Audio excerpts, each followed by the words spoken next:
Think about it right now as heat waves smash records in 2025. Billions rely on air conditioning that's gobbling energy and pumping out more warmth. Yet our ancestors thrived through scorching summers with zero electricity. It's almost unbelievable how they turned simple smarts into survival tools. And with climate pressures mounting, those old ways might just be our lifeline again. From hidden architectural gems to clever daily hacks, let's uncover the lost art of staying cool that could reshape how we face the future. Back in the day, houses weren't passive victims of the sun. They fought back with built-in defenses. Builders raised ceilings sky-high, often to 12 feet or more, letting hot air float up and away from where people lounged or slept. That left cooler layers down low, making rooms feel fresher without a single gadget. Windows got strategic spots on opposite walls, channeling breezes like natural tunnels, while transoms, those slim vents over doors, cracked open to release trapped pockets of stuffiness. In warmer regions, dog-trot homes took it further with a central open hallway slicing the structure in two, funneling gusts straight through. And don't overlook awnings. Canvas flaps stretched over windows and doors to slash sunlight, dropping indoor temps by shades alone. These weren't fancy add-ons. They made the home a cooling ally. As the sun dipped, though, folks often headed outside for the next level of relief. Porches transformed into summer sanctuaries, far from mere decorations. Wide-roofed front ones offered deep shade where families ditched sweltering interiors, gathering with neighbors for chats over iced drinks as twilight breezes kicked in. It was the spot for everything kids' games, evening meals, even newspaper reading, fostering tight-knit communities that faded once a sea pulled everyone indoors. For sleep, many upgraded to screened sleeping porches, often on upper levels or balconies, hauling out beds to catch open-air whispers. No more roasting in sealed bedrooms. Instead, you'd nod off under stars, shielded from bugs. Doctors praised it as a health boost, linking fresh circulation to dodging ailments like tuberculosis. But when breezes slacked, inventive minds turned to moving air themselves. Fans started simple, but got crafty quick. Ancient punkus, in places like India, massive fabric panels pulled by ropes swung lazily overhead, stirring rooms with rhythmic whooshes.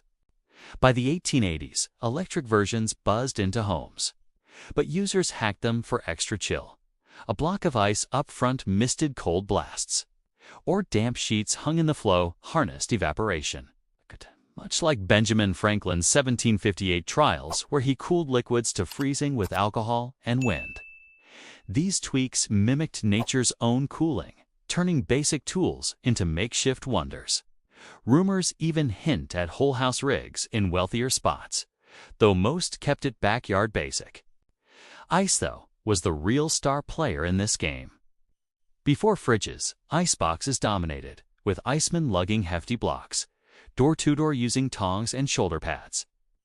Kids swarmed trucks for free slivers to suck on during dog days, while adults chipped off pieces for drinks or fan setups. It wasn't just kitchen duty. John Gorey's 1851 patent aimed at cooling hospital rooms during fever outbreaks, proving ice's medical edge. An entire industry thrived, from harvesting frozen lakes to daily deliveries, all vanishing as tech advanced. In drier climes, though, evaporation ruled supreme. Swamp coolers burst onto the scene in the 1930s Southwest, sucking hot air through water-soaked pads to drop temps via evaporation perfect for low humidity zones like Arizona, where they made desserts livable on the cheap. This echoed ancient tricks. Egyptians dangled wet reeds in windows for misty drafts, while Romans piped aqueduct water through villa walls for a constant chill.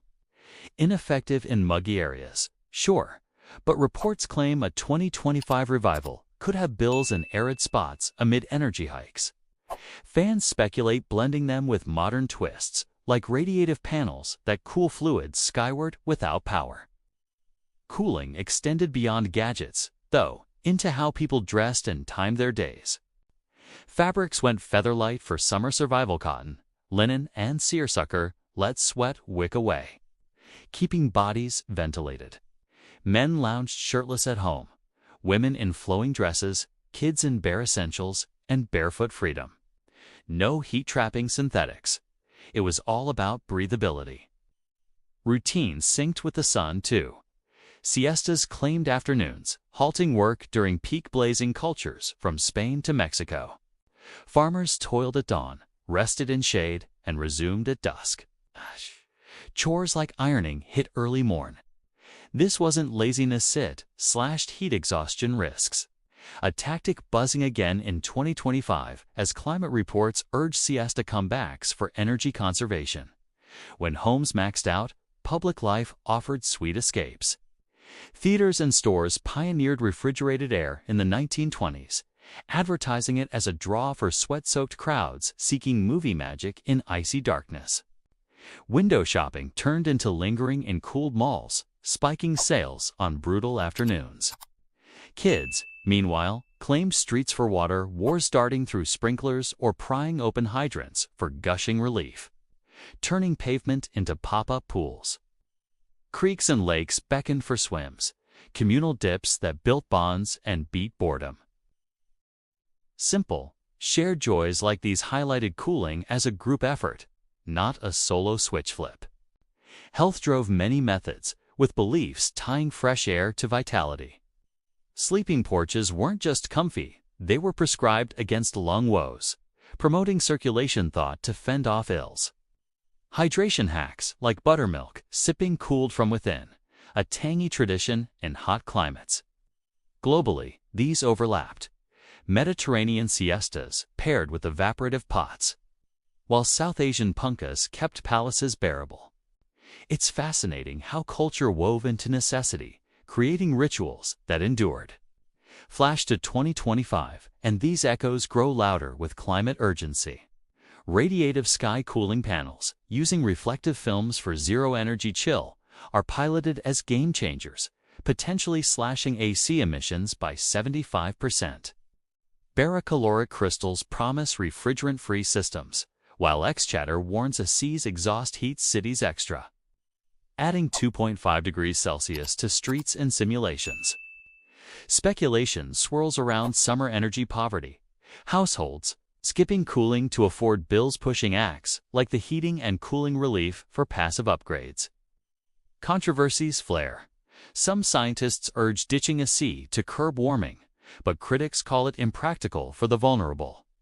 Europe's debating too, with short heat spells clashing against unfit buildings, fueling passive revivals over power plant builds. Looking back, from breeze-harnessing homes and icy innovations to siesta, savvy, and splashy fun, pre-AC eras mastered adaptation with grit and genius. Heat took more tolls then, with higher exhaustion rates, but ingenuity prevailed. The real eye-opener. As 2025 waves intensify and grids strain, these gems might not stay buried. They could redefine comfort, blending old wisdom with new tech for a cooler planet. Imagine swapping your AC bill for a porch swing. Could you embrace it, or has modern ease spoiled us? Share below what ancient trick you'd try first.